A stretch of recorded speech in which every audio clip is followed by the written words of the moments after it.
Hello, folks, and welcome to episode 18 of the Inside Sports Podcast. What? Yeah. Oh, I think you just said no. Yup. Oh, I see Yup. what you're saying. You got it right. Anyways, episode 18 of the Inside Sports Podcast. That's what the DE capitalizes. Cole Daly, editor-in-chief of the Daily Egyptian. Joy Bernard, graduate assistant for the Daily Egyptian. And Jay Cruz, who is just some guy off the side of the road. We're going to start off with men's basketball, talking about this last week where they won in a closely contested game against UIC. Probably didn't love that all too much. But then weirdly felt good about a loss to Drake at overtime. It was at Drake. I don't know whether we feel good or bad about it. Jay Cruz, you lead us off. Yeah, well, I mean, look, given all the heartbreak and all the frustration that this team has endured this season, I personally didn't look at the Drake game last night as a moral victory. It's a loss. It's a loss that stings, not just as much as the others, obviously, because of the circumstances. But it doesn't really matter who you're playing, right? If you're in a game where you either have the lead or have a chance to win the game at the end, and you don't, I mean, you failed. You lost. I mean, it doesn't matter who you're playing. And we all know that had we gone through in a couple wins earlier this season, like Austin Peay, Missouri State, Bradley, obviously, we've talked about those at length, we'd be sitting in the top 3 of the conference right now. And that game against Drake last night would have meant even more. So that's all I really think about when I think about how competitive we were. Now, the team did play a lot better. I was really impressed with everyone's aggressiveness, but I don't really see that game against Drake as a moral victory. I think that's a good note because you're right. They missed out on a huge momentum builder that could have propelled them into the top half here. But once again, it's just another one where we fall in the end. Joey B., give me some of your takes on the game. Yeah, I mean, I agree full-heartedly with Jay Cruz here. There's no more victories in any sport whatsoever, but especially in a closely Missouri Valley Conference that we're in. And, you know, to be able to pick up some momentum, that would be our second win in a row, and then we're playing against some of these lower teams in the Valley, like Illinois State. They're 10 right now, and Belmont, they're number 6. I mean, standing-wise, maybe that doesn't mean much, because, I mean, we're 4th, and I don't feel like we're a very strong 4th. We're even tied for 4th, too. But, you know, there's no moral victories. We could have gained some ground in this really close conference, and we just didn't last night. As for that UIC game, I mean, man, that was really sad for the most part. Like, I don't really understand why we were down. We were down most of the game against them. Yeah, and sure were. That should not have been a very, very close matchup. It took, I don't want to call it a miracle to win that game in the last 5 minutes, but we somehow pulled it through. So this is only going to bring more questions to Brian Mullins, you know, like we were talking about last week, and I just wish we didn't have that type of drama, you know, amongst this team this year. Yeah. Absolutely. So they stand at 15-9, 7-6 in the Missouri Valley, tied for 4th in the Missouri Valley, but would lose the tiebreaker to UNI at this moment, which makes sense. UNI, I feel like, is a pretty decent team, and I'd say they're better than us right now. Yeah. So we play Illinois State this next week and Belmont. So we're going to go ahead and move on to women's basketball, who lost to Missouri State.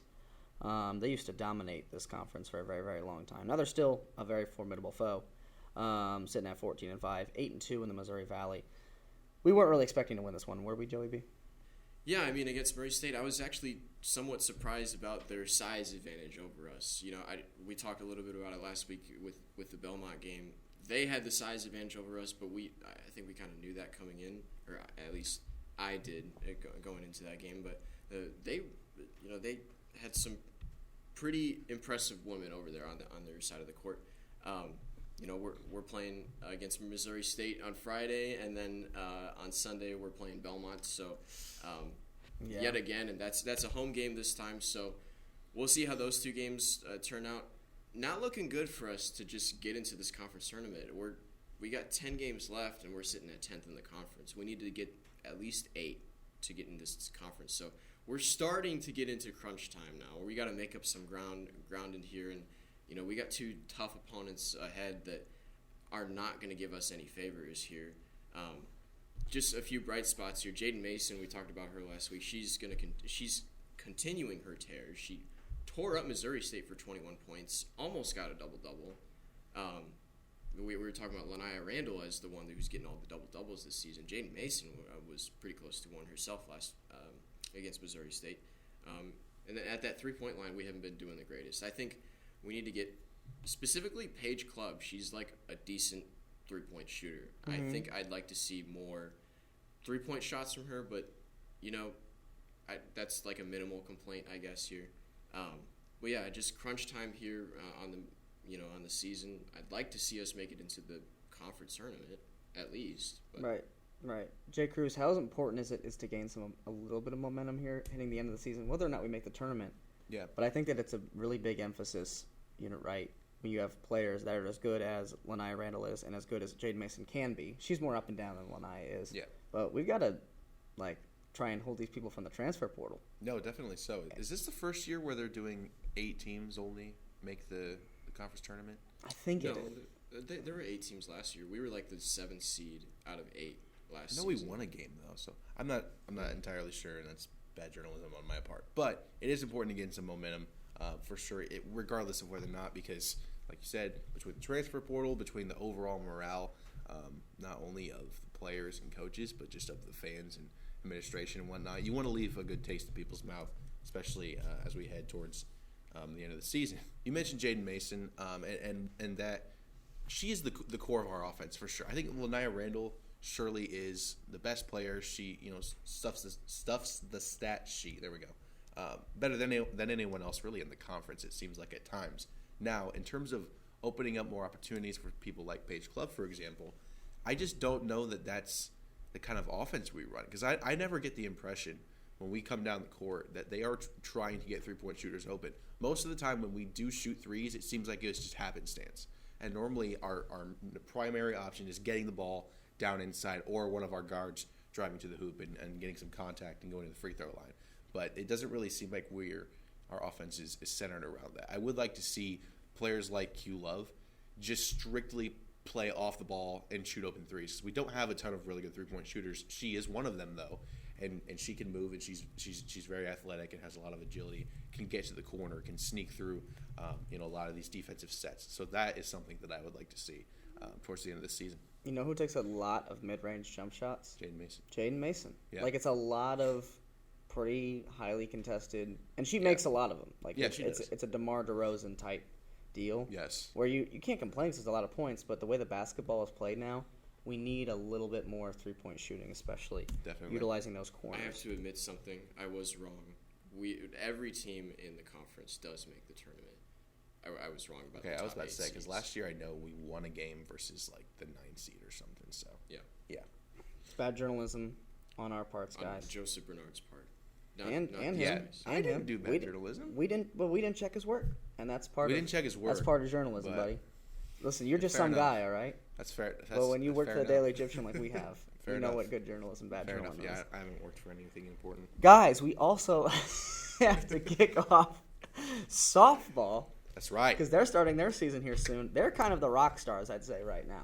They made the NCAA tournament last year. For softball school. Pretty impressive. We're a softball school for sure. That's for darn sure. We have got some really impressive freshmen, some returning players to talk about. Oh, yeah. I'm going to lead off with, this is a bad one. Jay Cruz, you're going to start us. Oh, my gosh. That's 400 feet over the wall. 200 feet if we're talking about a softball field. No, this softball team, man, we are a softball school, and the electricity from the end of last season, it seems like it was just yesterday. I mean, it's a feeling that you don't want to get too complacent about feeling it, because a new season starts, and we're going to Texas State this weekend. And Texas State is just like us, another perennial mid-major powerhouse. Mm-hmm. There's a reason they get to host this tournament. There's a reason that all these teams come from all over the country to play there, and obviously it's a nice destination, and shout out to Alec, who's getting to go there this weekend. But I have a proclamation to make, Cole Daly. Who's Alec? He's the softball guy for athletics. Anyway, shout out to Alec. Shout out Alec. South Bend boy. We're winning the Missouri Valley Conference this year. I'm just going to say that now. We won it last year in the conference tournament. Now in the regular season, it didn't turn out the way we wanted it to, but the reason for that, and then I don't think you can dispute this, is that we lacked pitching depth because of the injury to Elliott Stinson. So Maddie Everly was having to pitch so many more innings than she wanted to. Hannah Hockerman as well. We overdid that a lot, and we couldn't really help it that we didn't have any other pitchers that we trusted. But now we've got what I think is a secret weapon. Mm. And I think more and more people are starting to pay attention to this, but it's the twins, Madia and Rylan Groff. Freshman twins, but I got to see them play a little bit in fall ball. They're the real deal. Mm. They're the absolute real deal. Just adding to this pitching depth. And unfortunately, I mentioned Elliott Stinson. She got hurt last year. She still will not be able to come back, which stinks. But I think we'll be all right. We still have Hannah Hockerman, so I think we're in really good shape. I do have one question. I guess it's not even something that if we don't get it right, it's going to kill the team. But who's going to play first base? Because we do have Anna Carter, who was a fantastic catcher for us last season, played a little bit of first base.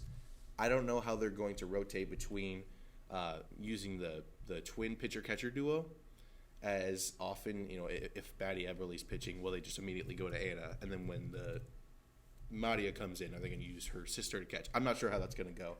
That's really the only question I have. We've got all the stars back from last year. Jackie Liss is back. She's broken seemingly every record there is. If there is another record to break, she'll probably do it this year. Emma Austin's back. Riley Hamilton at third base. This team's loaded. This team's just loaded. Joey, what do you make of the potential that we've got this year? No, I mean, absolutely. I don't want to be as extravagant to make a bold prediction before the season that we're going to win the conference, but I have just as high expectations as Jay Cruz with this team.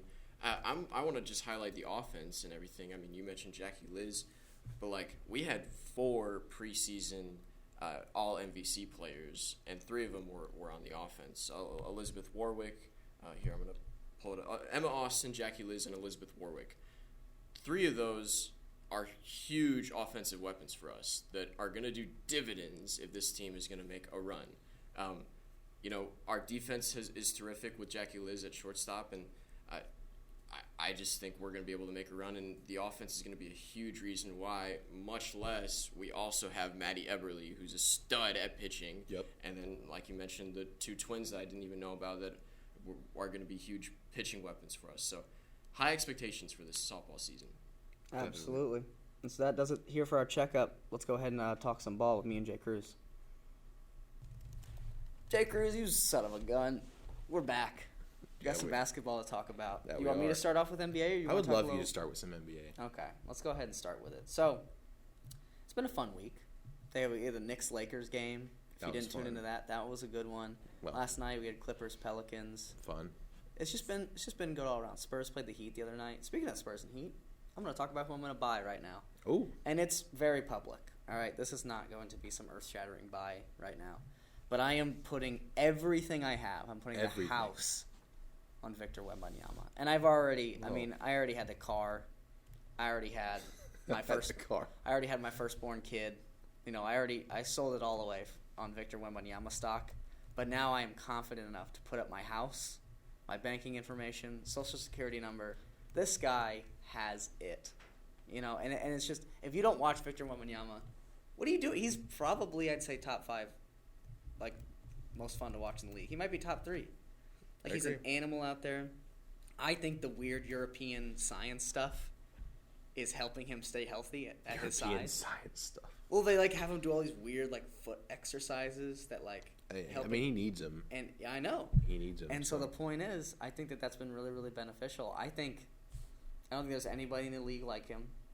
And I think I heard this take being said today, and I'm not going to put this one out there. I'm not putting the house on this.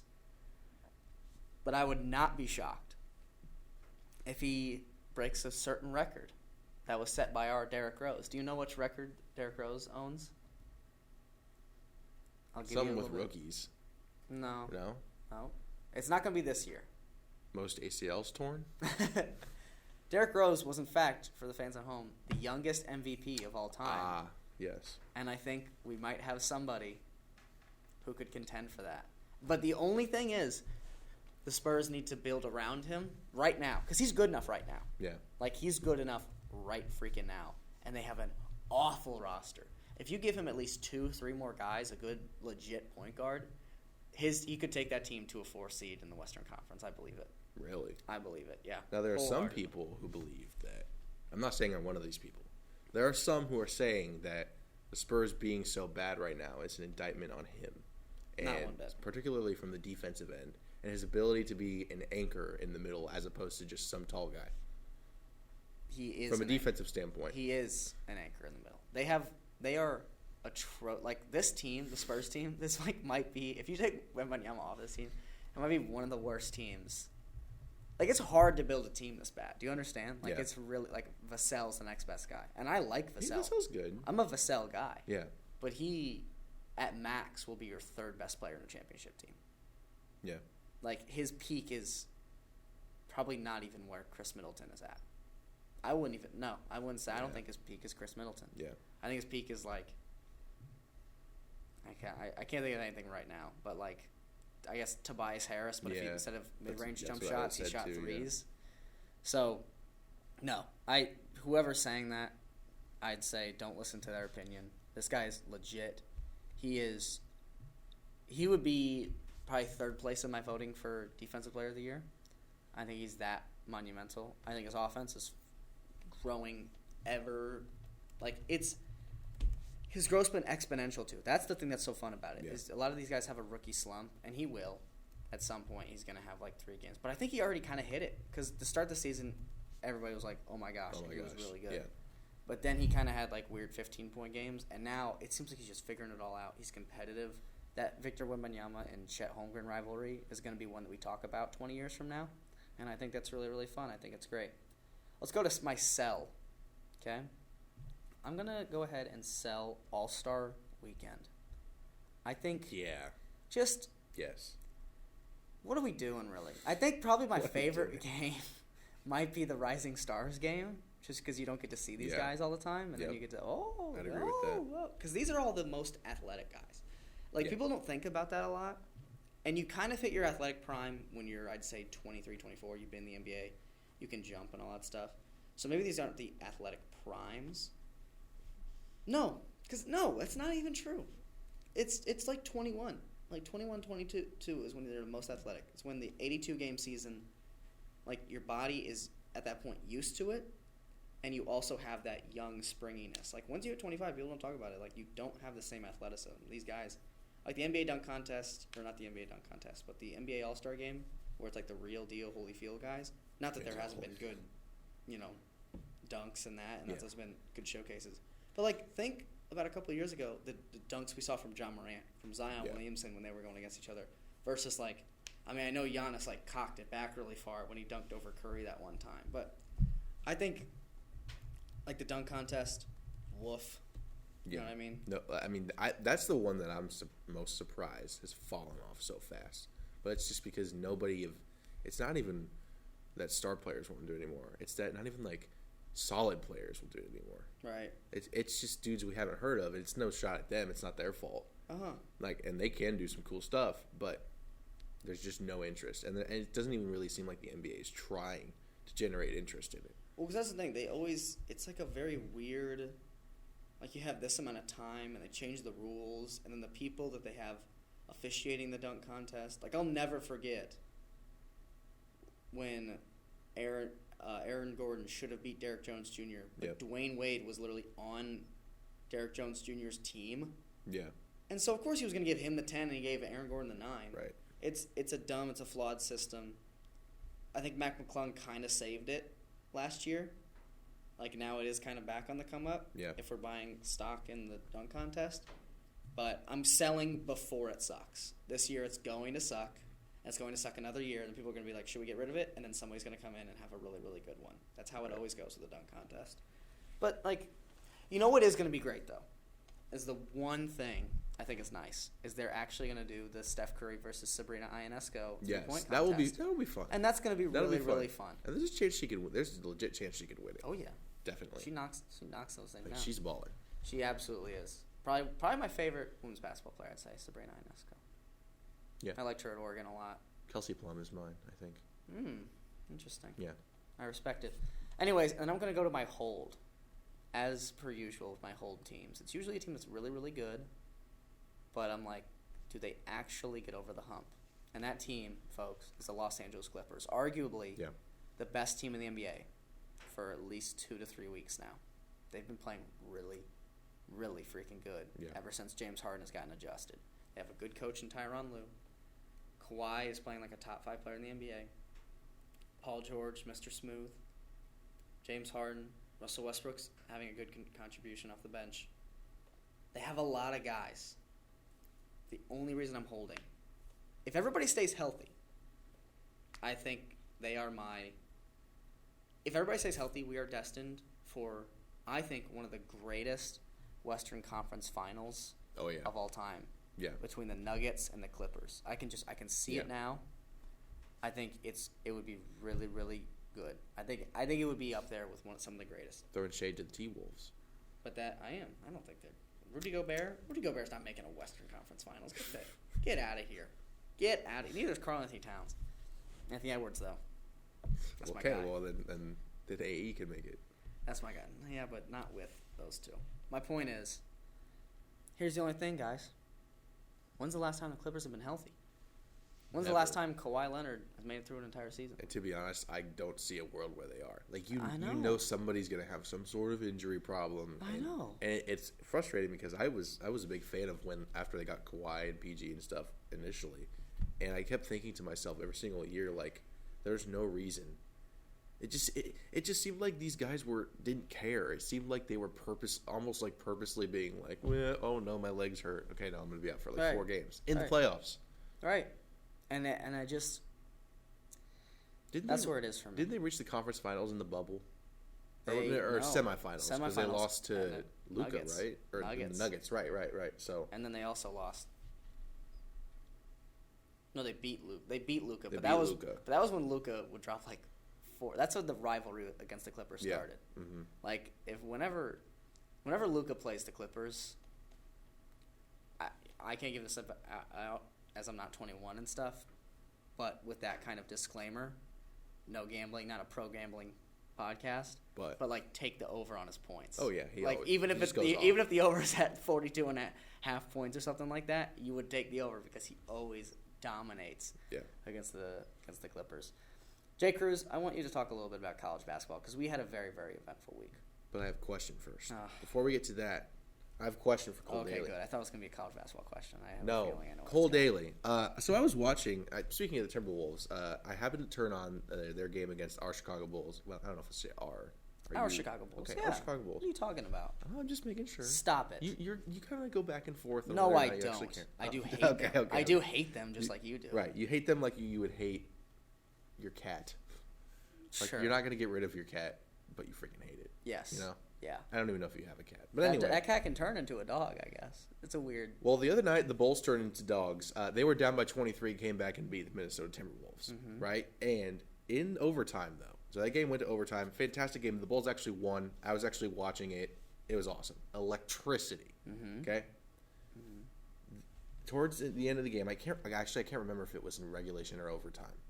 But there was a call that was made. I think it was Anthony Edwards was driving.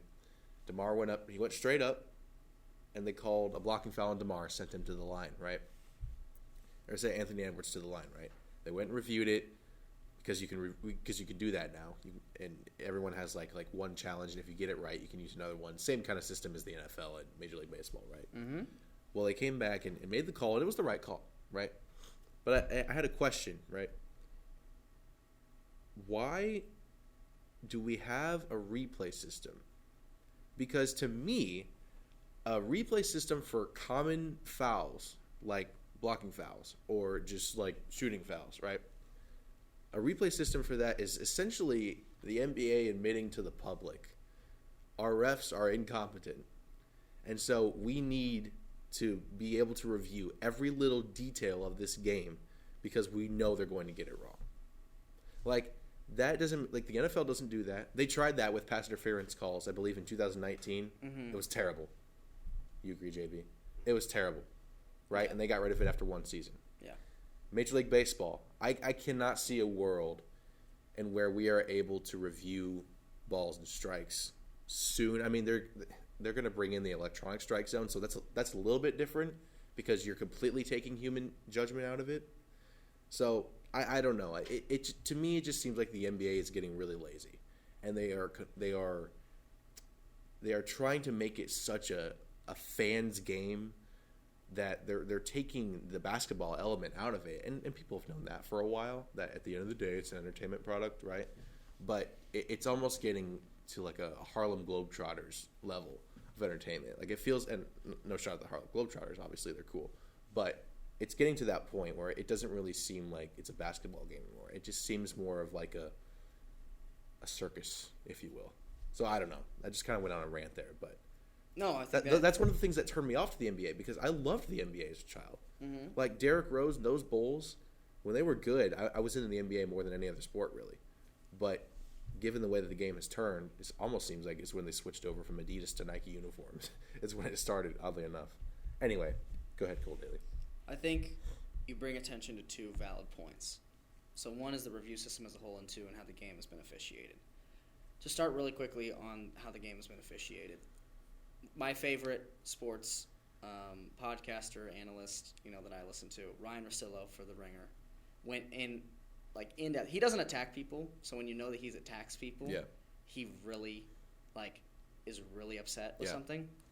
And he went at NBA refs on Twitter during a foul call that was against, I believe, Curry, that Patrick Beverley drew during the game.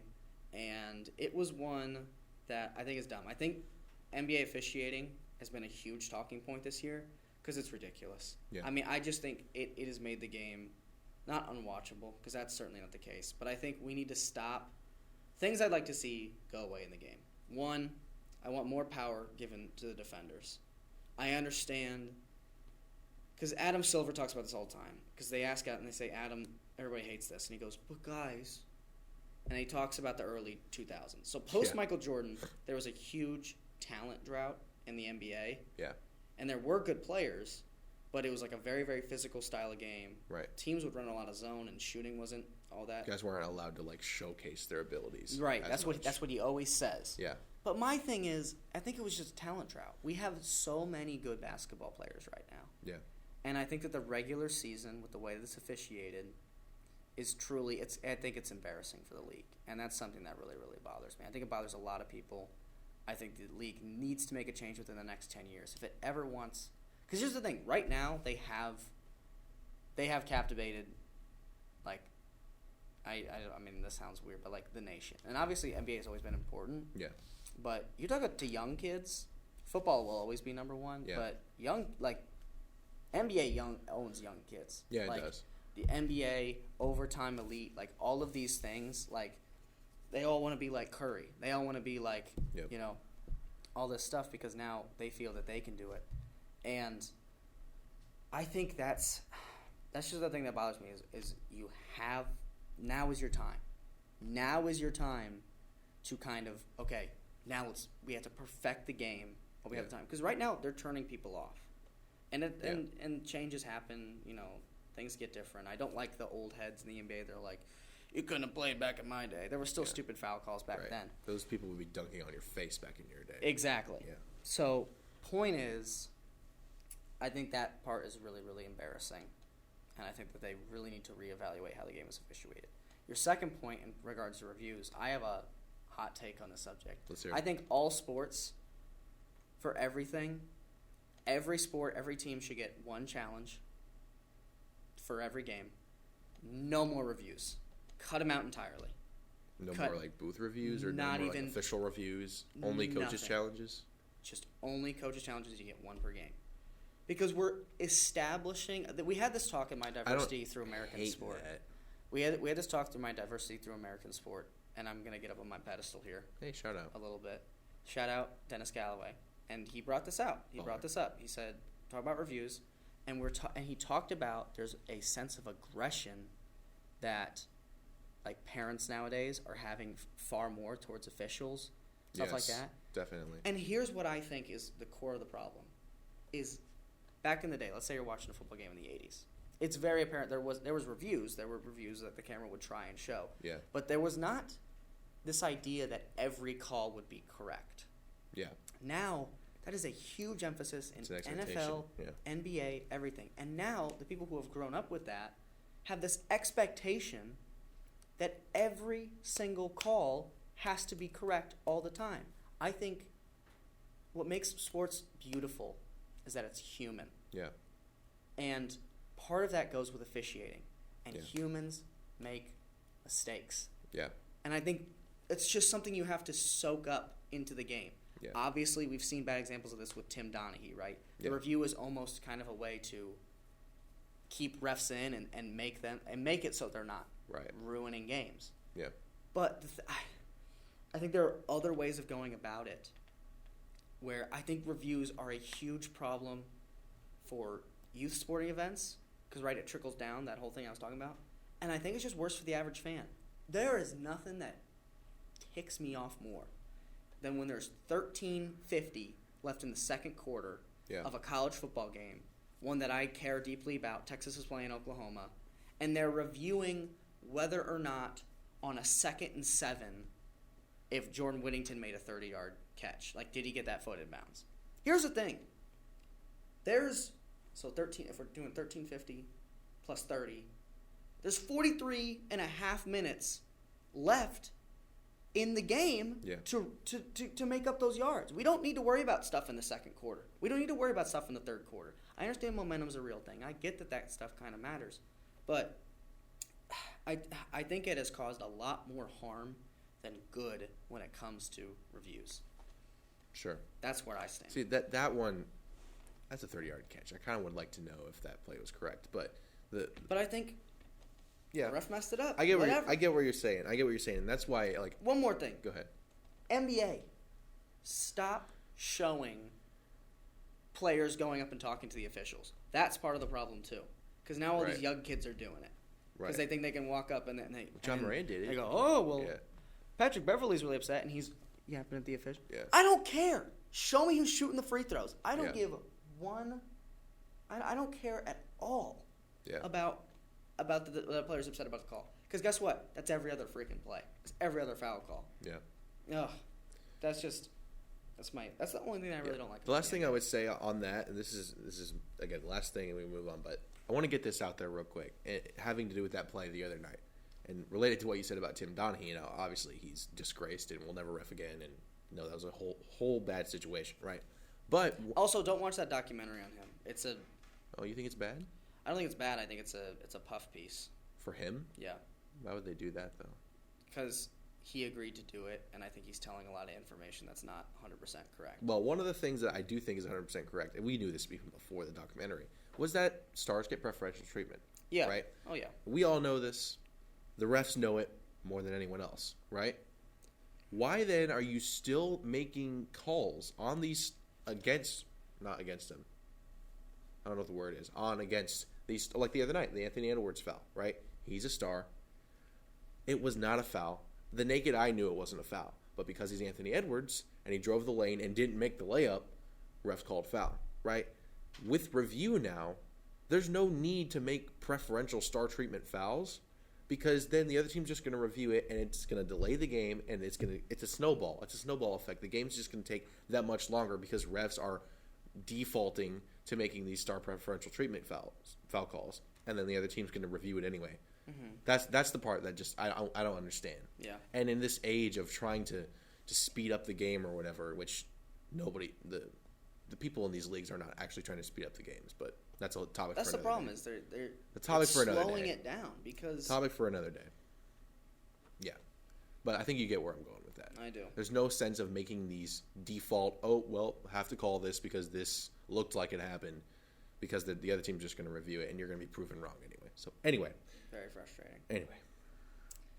No, I got nothing to say there.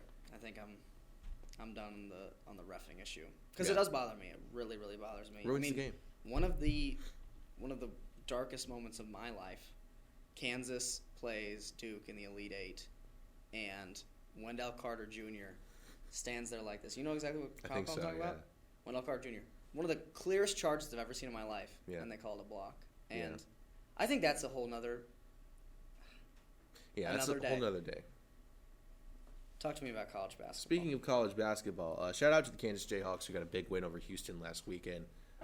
And unfortunately, your Duke Blue Devils lost to North Carolina Tar Heels. I don't want to talk about it. Sorry about that. I don't want to talk about I mean, they played a perfect game at UNC did. Yeah, they And did. So Harrison Ingram. It's the Duke effect. Your fourth best player, your third or fourth best player is going to have the game of his life. That always happens.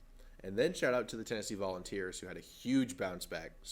I said that Kentucky was going to score 100. Tennessee scored 100 in Rupp Arena. Kentucky just does not play any sort of defense. Really embarrassing. It was very, very embarrassing. Rob Dillingham, 36 though, right? 36 or 35? Yeah, he played incredible. Off the bench, too. I know. Off the bench. He's a guy where I didn't like him a lot coming out of high school and like the way he played. I think Calipari was probably the best place for him to go. I agree. Yeah, I think he's really, I might pick him top 5. Wow. It would be 5. That's a statement. It would be 5, but he'll probably be around my top 5 to top 7 come when it's time for me to make my big board. Wow. That I always show to J. Cruz. Can't wait. Can't wait to see it. Well, we've got three more games this weekend. Not as good as last weekend, just from an anticipation standpoint. But last weekend delivered. It absolutely did. Let's see if this weekend can do the same. A team that I'm buying. I talked about them a while ago. I probably bought them like 3 or 4 episodes. Oh, yeah. In the past, but I don't really care. It's you're the a big Auburn fan of Tigers. these I'm a huge fan of them. And every asset, they continue to blow these people out. Continue to do it every single week. Just beat Alabama at home last night. Filming this on Thursday. It was Wednesday night. Destroyed Alabama. Awesome game to watch. The crowd was electric. This is legit top 10, top 5 team. Don't need to say too much more. But they are going at Florida this weekend. On the road, Florida's a solid team, probably a bubble tournament team. We'll see if they can pick up the win there. 2 things. Yes. One, now that Coach K is retired, Bruce Pearl is my favorite coach in college Oh, basketball. Yeah. Incredible. 2, the only thing holding Auburn back from a very substantial deep run, KD Johnson. He is their best of friends, and he is their worst of enemies. He's been like that for like 3 years straight. I know. He will shoot them out of games. He will. He He is one of the.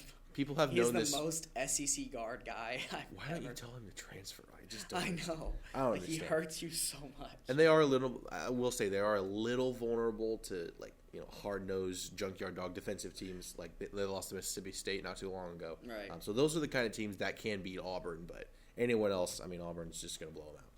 I want to give a shout out to the Mountain West again. Incredible basketball conference this year. Love it. I'm holding on the San Diego State Aztecs, last year's national runner-up in March Madness. They're going on the road at Nevada this weekend. Another electricity game. San Diego State, and I hate this so much because I remember when he played at Ohio State, he was terrible. But Jaden Ledee, I believe he's like a 6th-year player at this point, but he's balling. He's balling. He's one of the top 5 players really in the country in terms of how much impact he makes on his team. He's like oh my gosh, I can't remember the dude from Dayton's name. Deron Holmes. Deron Holmes. He's what Deron Holmes is, but this time for San Diego State. He's incredible. It's going to be an amazing game. This one's on Friday night at Nevada, and then another game on Saturday. I am selling, and this team hasn't been talked about enough this year. I think we need to give a little bit more crap to the way that this team's played. The Gonzaga Bulldogs, they're toast. The days of good Gonzaga in terms of Do you think it's that assistant coach that left? it might be. Because he left and took the Arizona job, Yeah. which is where they got all the international recruits. Yes. And Arizona's now. And now he's killing it. So And yeah. Mark Few, I've always been anti-Mark Few. I think Yeah. he is not great. Keep going on your rant. They are going on the road at Kentucky this weekend. It's kind of a weird middle of the conference season game. I think I know why they did it. I don't know. I have no idea. I guess they wanted Gonzaga to have like a big game in the middle of the season to keep them fresh, I guess. But they've lost to Santa Clara and St. Mary's already this season. We've still got like 8-9 more games to go in the conference. So, they're going to go into Kentucky this weekend. Kentucky, a team that needs a big win really bad, like I said, after losing to Tennessee last weekend. And then they clobbered Vanderbilt, but Yeah. you're supposed to. However, I do just want to say one thing about Gonzaga. Excuse me.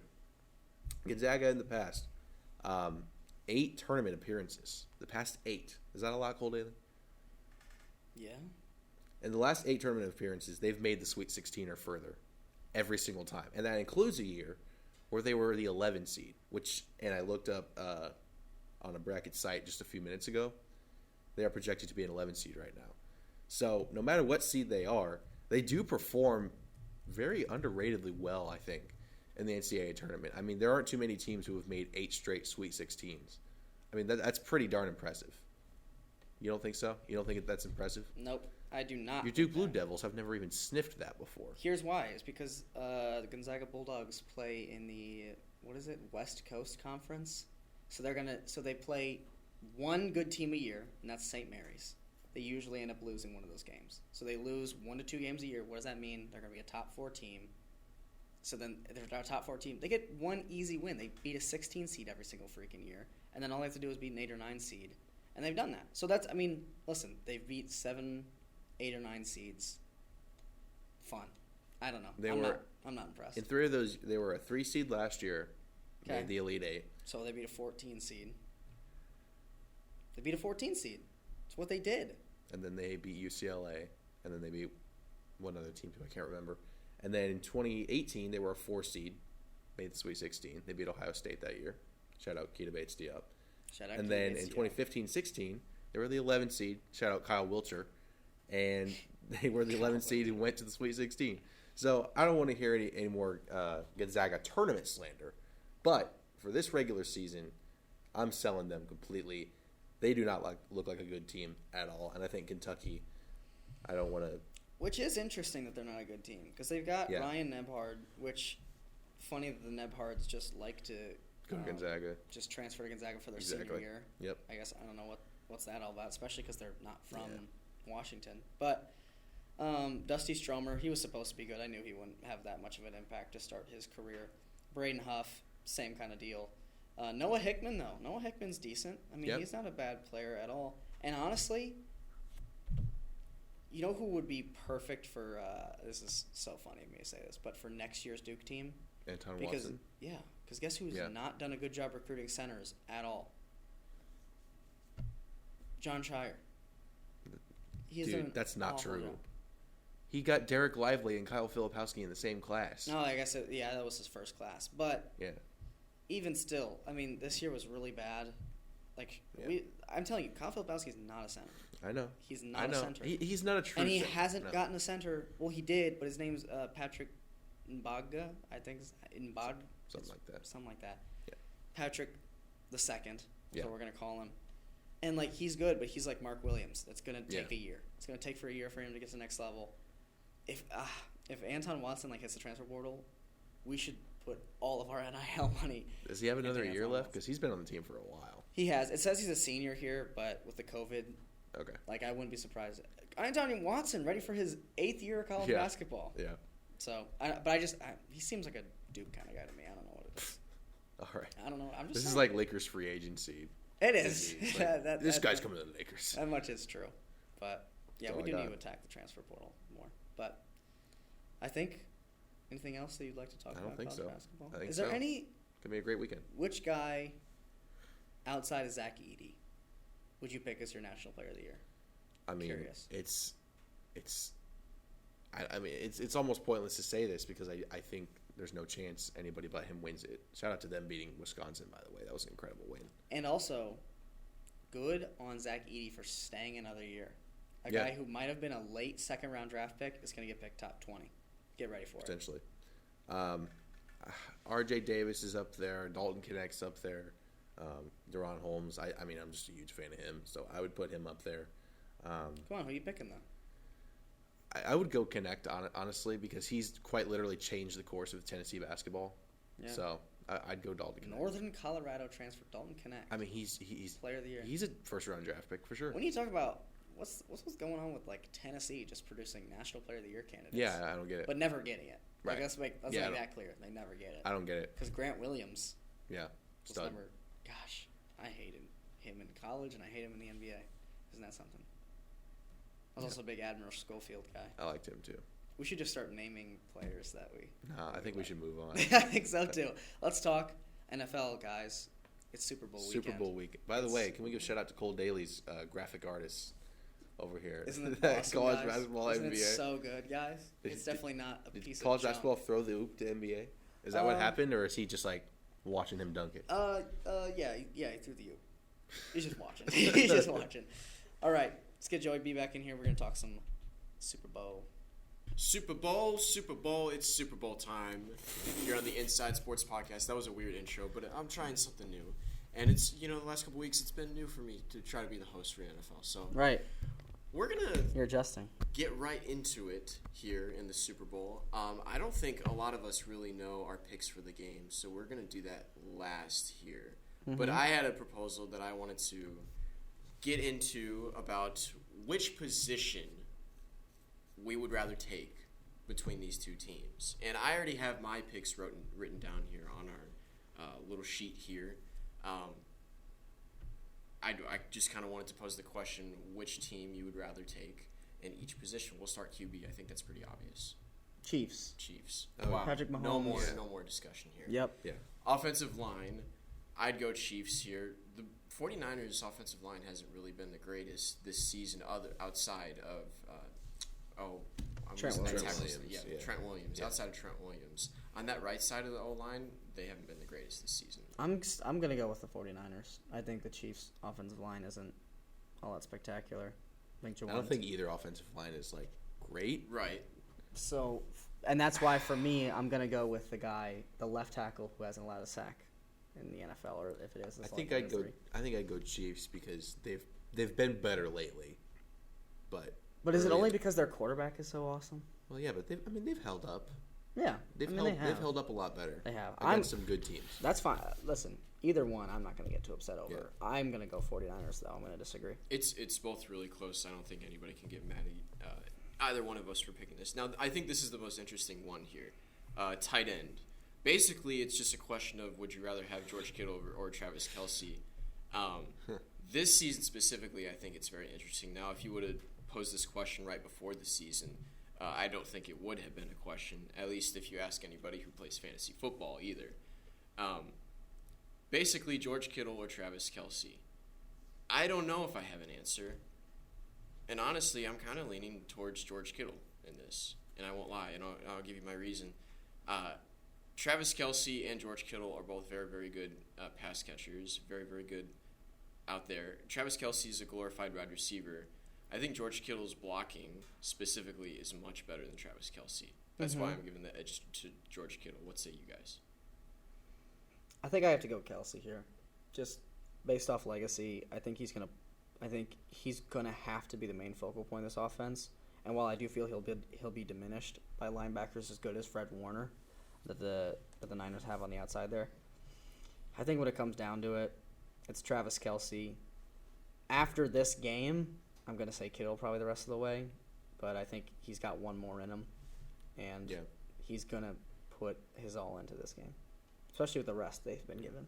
I mean, given how well he played against Baltimore, I mean, we didn't even know he had that in him anymore. Right. And he went out and played his best game of the season in the biggest moment against Roquan Smith and their great linebacking core and their great secondary. I mean, he torched Kyle Hamilton. Mm-hmm. So, I would go Kelce slightly, only because if he puts on a performance like that, nobody in the league can stop him. I think Travis Kelce Super Bowl, I guess we'll talk about that in a second. Yeah. I feel like I know what you're going to say, but we'll get into it later.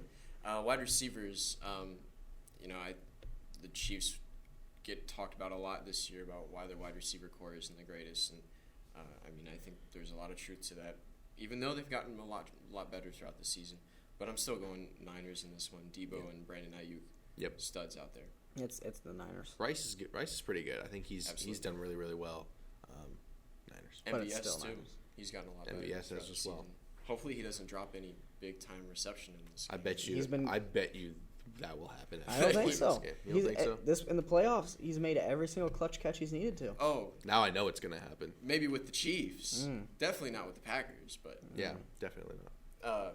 Running backs, Christian McCaffrey or Isaiah Pacheco. Pacheco. Shout out Isaiah Pacheco, the only person on this podcast who believes in him. What are you talking? You keep doing that. You called him just a running back. He called him just a running back. You agreed. No, I didn't. I was with you. Roll the tape. Yeah, roll the tape. Put that in I'll now, find Joey it. V. I'll find That's it. fine. I didn't call him just an average running back. I called him just an average running back. He agreed, but I'm the one who called him. Yes, you did agree. I did not agree. All right, You did. I'll find that and send it in. Whatever. Dummy. I didn't say. I still go CMC. You're the one who obviously. thinks he's top 5. I don't think. I didn't say he was top 5. But yeah, When I get a haircut, I'm CMC's top the 5. answer. CMC's top 1 to me. Yeah, top 1. Yeah. Yeah. When I get a haircut, I'm top 5. Top 5 what? Top 5. Jason Tatum Next flip? position group. Nothing. Next position group, defensive line, probably Niners in this one, even though the Chiefs have Chris Jones, who's could be an X factor in this game. I'd actually go Chiefs. Chiefs? I think it's Nick Bosa and everyone else on that Niners defensive line in terms of star power, because I love Chase Young. Don't get me wrong. He has been a little disappointing in the in the NFL at large, really. And they made a big. They gave up a 3rd-round pick for him. I don't know that he's cashed that in so far. And the Niners have struggled. Even Nick Bosa at times has struggled to get home to the quarterback. They haven't been able to rush the quarterback very well. They didn't Jared Goff, especially in that first half. Goff just stood back there, sliced and diced him up. So did Jordan Love at times. So I think I would give it to the Chiefs, honestly. I like Karlaftis too. He's a big dude. I'm with Joey here. This has got to be the Niners. I think it's Nick Bosa, Javon Hargrave, Drain Greenlaw comes at the quarterback a lot. Yeah, Eric Armstead. He's very good. Yeah, I think I got to stick with the Niners. I think they have more good players, but they weirdly have not been able to get to the quarterback as much, especially in these playoffs. I think it's just been situational. Like it was Matt LaFleur and how the scheme that they run, I think enhances the Packers' offensive line. Sure. Despite the skill that they have, it's just weird because there's a lot of pull action, there's a lot of play action. Yeah. And then the Lions, I think the Lions had an argument for maybe the best offensive line in the league this year. So, good point. Yeah, I think it's more that, but not to say that you're not wrong. That because picking the Chiefs makes sense. I think probably Chris Jones is the best defensive lineman in the NFL. I would say so by a good margin now. Aaron Donald is there, but as he gets toward the end of his Chris career. Jones is making the plays that Aaron Donald would used to, where he would just wreck a play. I think I'm gonna go Niners, but I'm more afraid of Chris Jones than anybody else in this game. I agree. Whatever. Linebackers. That's our next position group. Mm-hmm. I'm choosing Niners here. Yeah. Pretty easily. Fred Warner and Dre Greenlaw. Shout out Nick Bolton though. I was gonna say I think I have to go Chiefs here. Well, what? I think Nick Bolton is really, really good. He's not as good as Fred Warner. Fred Warner is the best. He's not as good as Dre Greenlaw. I have kind of the inverse of the defensive line, where I think Fred Warner is far better. Yeah. But I think Nick Bolton is a real X factor. He probably could have won Super Bowl MVP last year. He made a lot of big plays. He had a lot of big plays. I think Drew Tranquil doesn't really get enough credit. He's not great, but he's like really, really, really solid. I think I'm gonna go Chiefs here, just with a very, very, very small edge, or it's just equal. Like it probably is more just equal. But I think these are probably two of the best linebacking cores in the NFL. I agree, in a way. Yes, they're both two of the best linebacking cores in the NFL, but I think it's like Niners and then everyone else. Dre Greenlaw. You think they're just that good? They're pretty good. Yeah.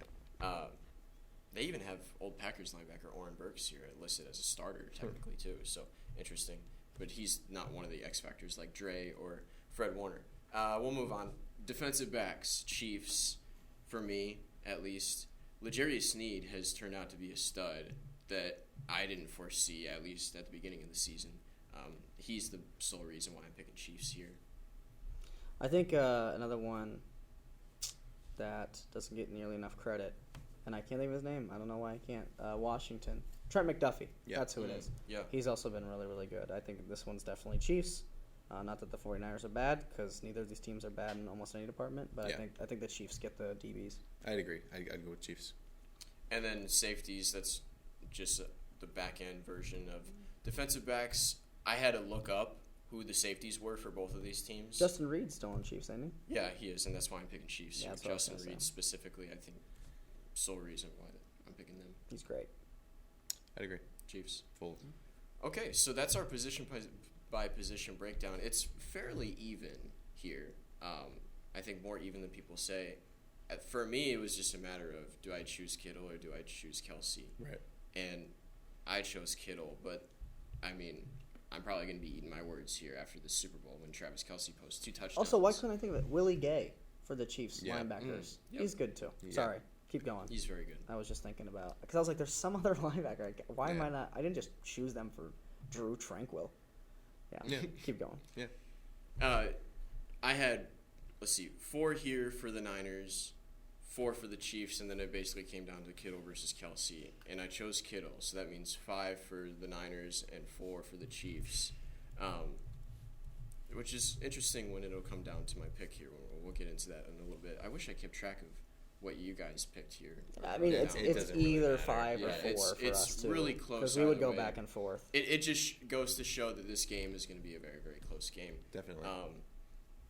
Most on the offensive side for the Chiefs, and most on the defensive side for the Niners. Well, I mean, I guess it's still really even either way.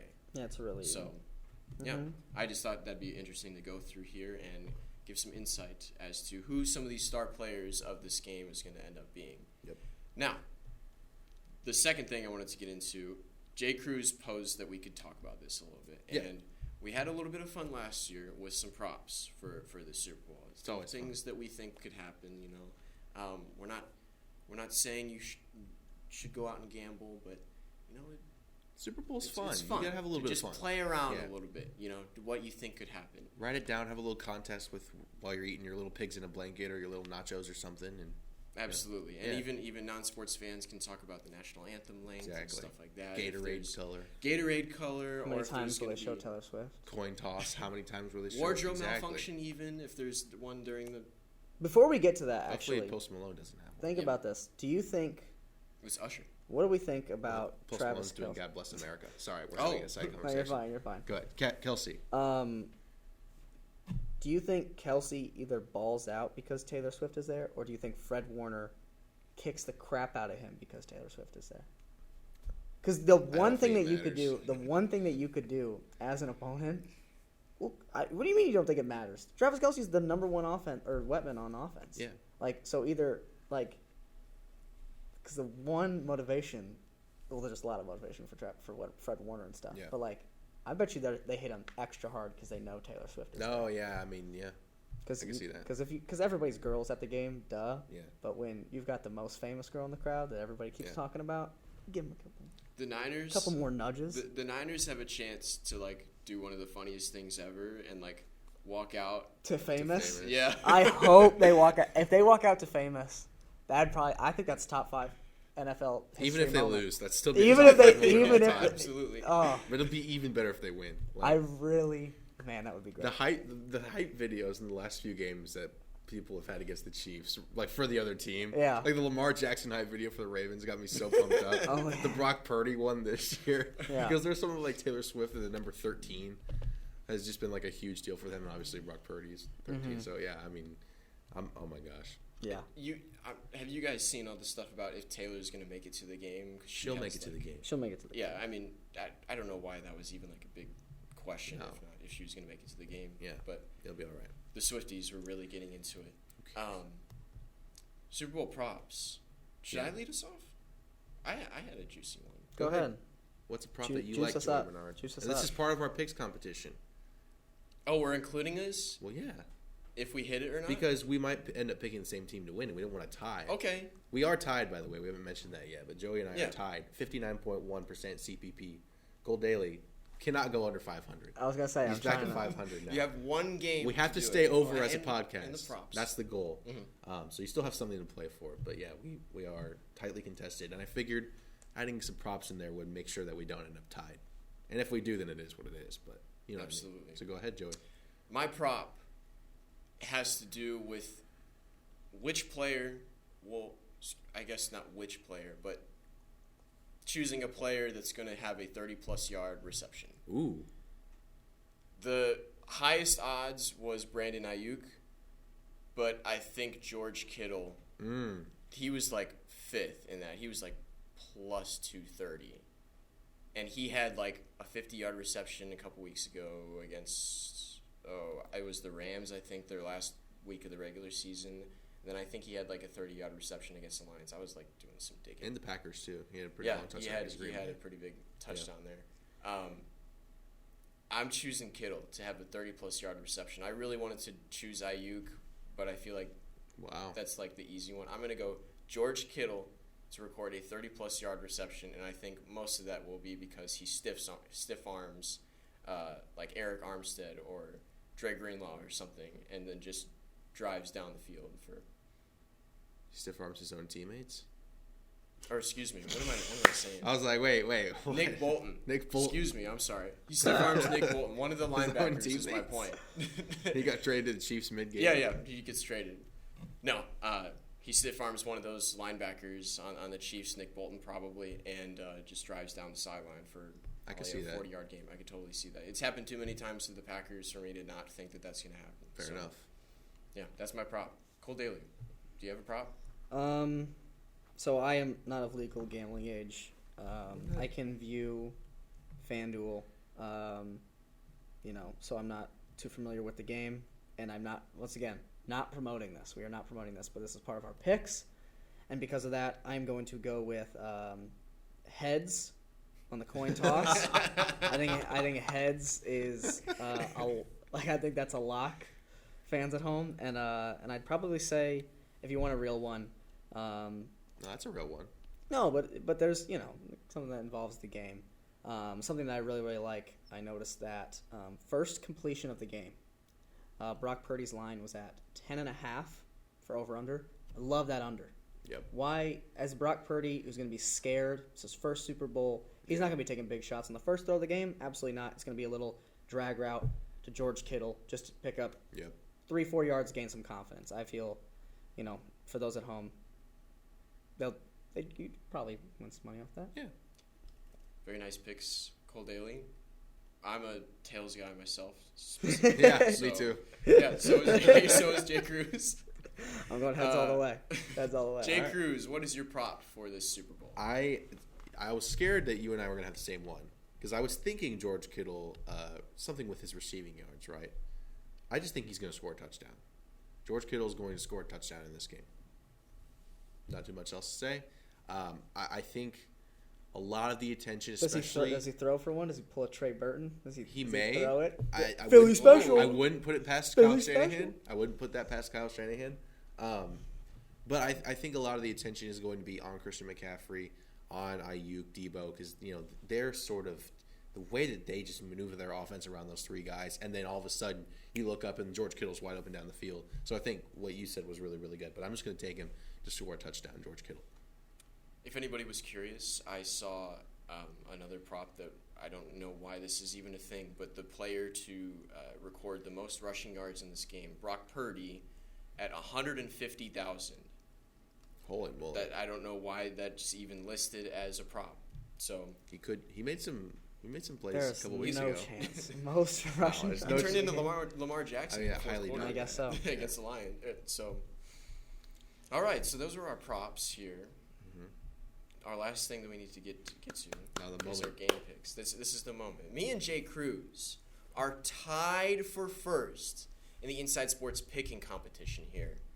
So we have one last game to choose, and I think, I have no clue who you're going to end up picking. I know who I'm going to probably end up picking. I've been saying it for 2 weeks.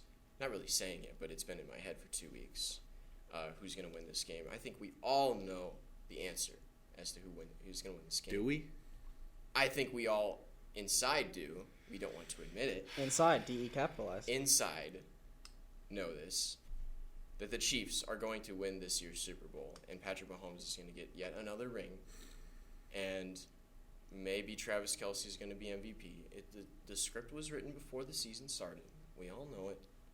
Patrick Mahomes has been doubted all season long, and we have been doubting him all season long. And he's gonna do it yet again, and we're all gonna be mad about all this. The Niners defense has not played the greatest in these playoffs. And 2 weeks, we saw what they were like against the Packers after 2 weeks rest. They were rusty. Are they going to be rusty again in the Super Bowl? We know rust doesn't really affect Patrick Mahomes. When you have the greatest player on earth, one of the greatest players of all time, you don't need to worry about rust. And when you have Brock Purdy at QB, rust is a real thing. So I'm going Chiefs in this one comfortably. Cole Daly. Is Patrick Mahomes the greatest athlete in all of sports right now? Currently playing? He's up there. I would honestly give it to Shohei Ohtani, personally. Really? Yeah. Shohei more than... Yeah. Yeah, Even after the show surgery? Yeah. Yeah. Yeah. Okay. I'd still give it to him. I think I have to go Mahomes. And I know I'm Because- not a baseball guy, but like it runs through Mahomes. Like winning, here's where it differs for me. Winning titles runs through Mahomes. And I mean, I know it's different for baseball. I know that. But like it's not like you have to beat Shohei Ohtani in the playoffs right now. I just feel like in terms of individual players that impact their team the most, I would say Ohtani. But I think where you're coming from is the whole Tom Brady effect. Like Tom Brady, there were times, many times in fact, where he was not even the second or third best player on the field from a pure like impact and skill standpoint, but the fact that he just did it over and over and over again made him the greatest. So, and I think that's where we're at with Mahomes for sure. I think this is a Michael Jordan-esque run he's going through right now. Not that he is. Tom Brady still is the go to football, I think, but Yeah. just staring him down in the face and saying, we got to play that guy, is why I'm going to go with the Chiefs as well in this one. Yeah. Okay. Jay Cruz. Well, look, I was the guy a couple weeks ago, only person who believed in the Chiefs. I was, You're right? You were? I told everyone what was coming, and the week after I said, you know what though? Lamar's different. The Ravens are different. Well, they weren't different. They were the exact same. They were. Choked as they always did. And so with that being said, very anticlimactically, I'm going to go with the Chiefs along with you two guys. I just think that the Niners have skated by in a way that we haven't really seen from a 1 seed. I mean, they have just they've played 2 not great games, showed all their weaknesses, and are still here. And I'm not saying that it's a lock the Chiefs are going to win, but I just can't envision a world where they don't. And so today I've got my championship mindset on. Shout out to the Texas Rangers. Mm-hmm. And I love that. I need to go with what my head says and not my heart. Championship mindset. Kansas City Chiefs are winning the Super Bowl. Now, with that being said, JB, since we have picked the same team, there is a really good and we both have George Kittle something. There's a really good chance we'll end up tied. So do you have another prop you'd like to throw in there potentially to break a tie? Yeah. Because we are so similar in everything that we picked. I say you two have to have the same prop but different sides of it. No, I don't think we'll need to. I feel like we won't need it. You probably won't. I have one in mind more that fun, I'm but ready it's to say. fine. Okay, go ahead. It's whatever. But guys. We'll see. do Okay, you have well, one? Who's the actually, host okay. of the podcast? Well, let's see. He's Well, who's the host of this segment? Yeah. Yeah, That's boy. good. That was good. Me. But let's see what it is, and if I disagree, we'll just do that then. How about that? I'm okay. Me? No, we're all shaking. We'll do it. Chris Jones will record a sack. Yeah, I agree with that. I was Okay. gonna say. So, Really controversial one there, Joey B. Good pick. my pick. And we I can just could've keep done we two. can just keep going. Kansas City Chiefs will score a rushing touchdown in this game. Nicole Daly. I don't agree with that. Okay. I don't agree with that. So that's our one. So, do you want to go on the opposite side then, and just screw Yeah, the let's whole do Chris that one. Jones thing? The Okay. rushing touchdown. I don't think the Okay. Chiefs will get one.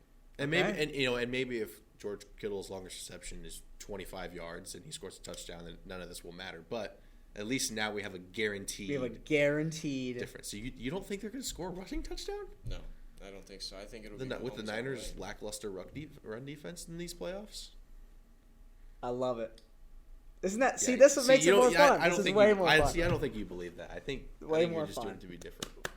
Way more fun. So this We is, gotta let's keep figure this in out- mind. Hold on. Let's keep this in mind. This is the plan B. So if one of your guys' props hit, so let's say the Chiefs. If the Chiefs win, that's the first one. If only Jay Cruz's wins, it doesn't matter whether you were right about the Chiefs thing. The Chiefs thing is Plan C. That's the third. So this is just that's like the third level in of case the of ladder. emergency break glass thing. Yes, Okay. because right. You think about the I actually levels like here. this. I Because like if you this. think about the levels, if both the Chiefs win, Right. and then you're right and he's right, then we got a tie. So no, it comes down to boom, and then it's whoever's prop won. So if both your guys' prop win, then it's a break glass emergency situation. That makes sense? Right. Yeah. Yeah. Okay. So So if one of those two things does, like if Kittle doesn't score a touchdown right, and he gets his thing, he wins. But if we're tied after the two things, break glass. I like that. Cole Daly, this guy. Yeah. Look at this guy. Host for a reason. That's what Host, they say. chief editor, Daily Egyptian. He's killing it. I like it. I respect it. Exactly. Very nice. So, with that being said, guys, let's talk a little bit about what we've learned this week. I think you guys have a Super Bowl centric point, so I'm just going to throw mine out into the wilderness right now. Oh, I don't, but it's okay. There is, well, but you just said, okay. But there is no good in this world. Everything is evil. Satan lives in Chapel Hill, North Carolina. Yes, in the Dean Dome. And I think, the world is not righteous. It's not fair. It took me 2 weeks to get my car back after taking it to the shop. Poor guy. I've had a rough couple weeks, and Duke losing did not help. He talks a little bit about when Ohio State lost against Michigan. It was kind of doomy gloomy. I'm feeling that now. So What player in North Carolina do you hate the most? Baycott. Yeah. Oh my gosh. You see his quote? Excuse me. The ACC runs through me. He did a lot of talking after that game, yeah. It does not run through him. It is not. Not even close. We had one successful tournament Maybe this year, but in the past, the ACC has never. It doesn't even run through him. It runs through RJ Davis. Like, he's not even the main player this year. I agree. No. Baycott, probably one of my least favorite athletes. Yeah, top 3 right now. Yeah. Gotta be. Definitely. Gotta be the arrogance for a 5th-year basketball player. Hey, get a job, buddy. Ni hao. Learn Chinese. You're not getting drafted. All right? So, move on. He's going to fall to Dwight Howard. Yeah. Ni hao. You're going to learn Chinese, but. What's that one meme? Get ready to learn Chinese. Buddy. Yes. I hate him. I cannot believe that just happened in this podcast. All right. Joey B, do you want to go next? Yeah, I'll go. I feel like I have a strong point. And I learned this last week, and due to technical difficulties with our cameras died, and we weren't able to do our what we learned. So this is actually what I learned 2 weeks ago. Yeah. That I'm bringing to you now. It's very correct. And I think everybody knows this. Yeah. The Taylor Swift thing isn't that bad, and it's overblown. It's overblown up. And the thing that I saw all over Twitter, not even all over Twitter, I just saw it. You know what the average airtime for Taylor Swift on an NFL broadcast whenever she's gone to a game? It must be like 25 minutes. It's 25 seconds. What? What? That's crazy. It's 25 seconds. Anybody who doesn't watch football probably thinks that it is 25 minutes, 20 minutes, 15 minutes. Just because this thing is overblown, and anybody who isn't sports centric, and a lot of people who aren't sports centric are going to be watching the Super Bowl, of course. They're going to be assuming that Taylor Swift is going to be on the screen for 10 minutes, 15 minutes. The Swiftie fans are going to be watching this expecting Taylor Swift to be on screen for a very long time. She's probably only going to be on screen for 25 seconds, 30 seconds, like she normally is, unless Travis Kelce has 4 touchdowns, in which case very possible. I hope that they just have a stream that's just all Taylor Swift. I'm going to watch that one, so I can see how the game. I can see how the game is going by just watching Taylor Swift. Mm-hmm. Like just a camera just on her the whole time. Yeah. And I don't even want to watch the game. I just want to see how she thinks about the game. I don't think you're the only person that thinks that either. Probably, yeah. You and the Swifties. Mm-hmm. But yeah, I think another part to this point that I just want to bring up is we don't mind whenever there's male celebrities all over the sports broadcast, whether it's a rapper, whether it's anybody else that's on a broadcast. But if it's Taylor Swift, now it's annoying. So I think it's actually good for the sport in a way. Now hear me out. I'm getting some eyes here. Because I think it's bringing more attention to the sport and making it more popular amongst non-football fans, and I think that's good. Yeah. I think so too. Big time. Okay, so you agree. Jay Cruz, what did you learn? I learned that Joey Bernard can actually make a good point every once in a while. I'm only kidding. He's a smart guy. But when it comes to sports, he said something a few weeks ago about having your team be competitive and not tank, even though it might seem like the right thing to do, is a lot more fun for a fan, right? Like that season that you tank, there is no guarantee you're going to be good after that.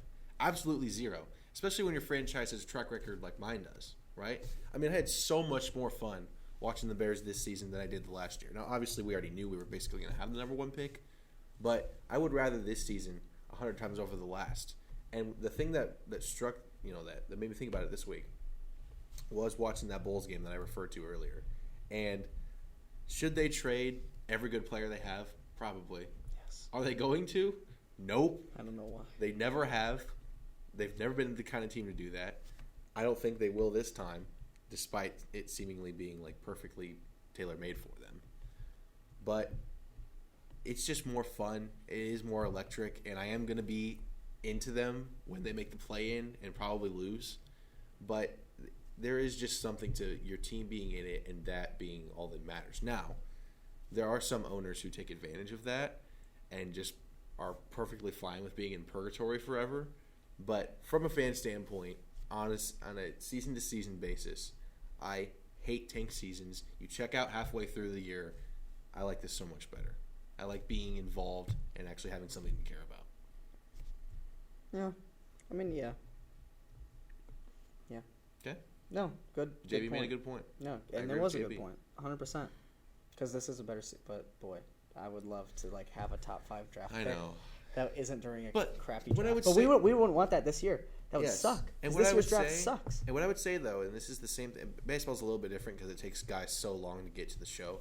But if you're a big market team, there is no reason that you should ever have to tank.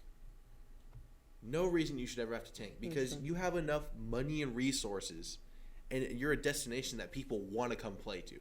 Free agents want to come play in Chicago because of the history. They don't, And though, really. It's like, that's the weird thing that really because of ticks the, me off I about didn't the say Bulls. because of the We got a camera dying. the owner, It's but mine. It's mine. Keep going. no, Okay. it's okay. Keep going. There's nothing wrong. I mean, people want to come play in Chicago because of the history, because not because of the owner, obviously, but Right. because of the history and what it would mean to bring Chicago another championship. People want to go play in LA because it's great. People want to go play in New York because they'll give you a crap ton of money because they have to because the taxes are so bad. That's just the way things are, and the city of Political, Chicago JP. should have no excuses not to have competitive teams every single year. So 100% correct. that's what it is. But That's it why is weird that Chicago, because we don't attract free agents like that. no, We're we the don't. only city. We're We the only don't. big city that doesn't draw guys. But I would say that we don't even try. That's what I'm saying, and that's what's So. really annoying. Whatever, guys. We're talking out of our. I'm gonna redo that one. I thought it was okay to swear. Just go ahead and say it. All right, good point, Jay Cruz. I think we all brought a lot to the table. Oh, the actual table. I was gonna slam down and take Jay Cruz Good off, job. but I did not do that. Good job. This has been episode 18 of the Inside Sports Podcast. That's with the DE capitalized. Thank you so much for watching. If you are listening to this on Spotify, please be sure to like and then give us a follow so that you know when we drop an episode. And if you're listening to this on YouTube, I should say watching as opposed to listening, please be sure to like, subscribe, hit the bell notification. So once again, you know when we drop. Because this is the best sports podcast out there. What other sports podcasts do you know where everybody's shooting above 50%? And it's going to stay that way. So Freaking better. it will stay that way. Have a great rest of your day, folks.